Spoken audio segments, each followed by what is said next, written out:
celebrate Jesus in my life. And we celebrate Jesus in your life.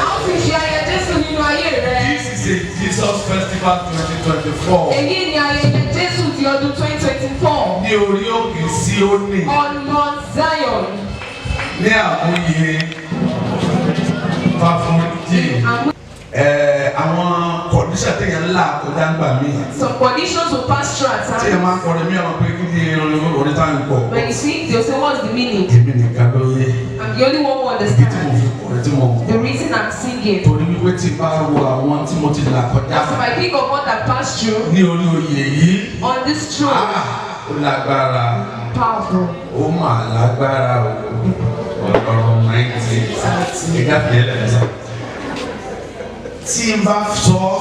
If I sing, síbẹ̀síbẹ̀. but still, Ọlọ́run dára sí. God is so good to me. Síbẹ̀síbẹ̀. Still, Ọlọ́run dára sí mi. God is so good to me. Àyè ọpẹ́ sì yọ. And there is a reason for thanksgiving. Cause láti máa yan Ọlọ́run lóko gbogbo gbà. Cause to praise God at all times. Nítorí pé tí mo ń ṣe tó ń wù tó fi ń ṣe é fún mi. Because that's what I do and the reason it comes I have from. a chance to sing unto the Lord. Ìgbàkigbà tí bá ní àyè láti kọrin sí Ọlọ́run. I see the hand of God. Mo máa ń rí ọwọ́ Ọlọ́run. I see the miracle in my life. Mo máa ń rí ìyanu nínú ayé mi. The highest miracle I've got in my life Ìyanu tó ga jù tí mo ti rí nínú ayé mi. is through ministration of song. Ni nípa kíkọ orin. Ìwọ náà lè lakọ. And what are we singing? Orin general náà lakọ. We just sing general songs. Ọlọ́run rẹ̀ gbà sógbó. And God glorifies himself. Ọlọ́run rẹ̀ ní ó ní tí obìnrin náà. And he inspired the Yóò woman. ti ẹ̀ wọ́n rí. I don't know her. Ó dẹ̀ ìyálẹ́nu pé sọ́wọ́n lè máa kọrin báyìí. And she was amazed that he could Ábẹ̀sí sing. ilẹ̀ ẹ̀fẹ́ ní ìsìn fún. What do you want me to do for you? Olórí kan tí ó bèrè tó ló kàn nù ayé rẹ̀. Somebody who would ask you what's the Olórí way you tó want. bèrè báwo kí ló kàn nù ayé rẹ̀. And the person that will ask you what do you want? God will say to you. Àwọn orí ẹ̀kẹ́ ẹ̀dẹ̀ kan wà. And she Orí ẹ̀kẹ́ ọ̀pọ̀ ìbàdàn orí ẹ̀kẹ́ ẹ̀dẹ̀ orí ẹ̀kẹ́ ẹ̀dẹ̀. Àwọn orí kékèké they are people gifts. kọ́kọ́ lò dé kan fún 100,000. You go somewhere to give 100,000 60,000. and you buy Bí àwọn tí 60,000 àwọn ọlọ́pàá ti tún ṣe kí àtúnfà yóò dò. and you have different little money that's ṣùgbọ́n tó bá ti àwọn olùgbé kábíyèsí mo ti ní lọ́kàn kí ni project ẹni lọ́wọ́ báyìí. It's in mind. What project do you have? Ok, ṣé ká bẹ̀rẹ̀ lọ́la. Let's start tomorrow. Olórí kan tó ju ẹgbẹ̀rún olórí lọ. A benefactor that is more than Olúwa thousands. ràn sí ẹ. God Olúwa ràn sí ẹ. will send him to you. Ẹ bá mi ká lọ. Ìgbàgbọ́ mi dúró lórí ẹ̀jẹ̀ àtò tó Jésù. Ó jẹ́ kẹ̀kẹ́ mi ó kàn lẹ́yìn orúkọ Jésù. Mo dúró lé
Tí bá ṣe pé mo wà nínú Jésù. And the I'm not in Who am Jesus. I? And me. Tí mo tí àwọn lẹ́bọ̀ lóògùn.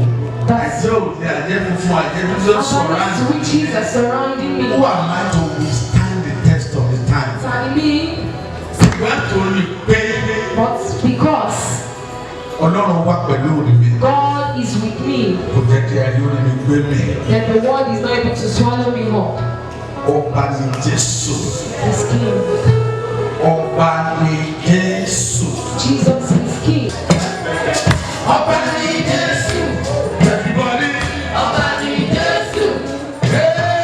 Ọba ni Jésù. Everybody say Ọba ni Jésù. Ọba ni Jésù. Ọba ni Jésù. Ọba ni Jésù. Ọba ti sọ̀rọ̀ sínú ìgbèkùn ẹ̀ṣẹ̀ mi.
ẹ̀.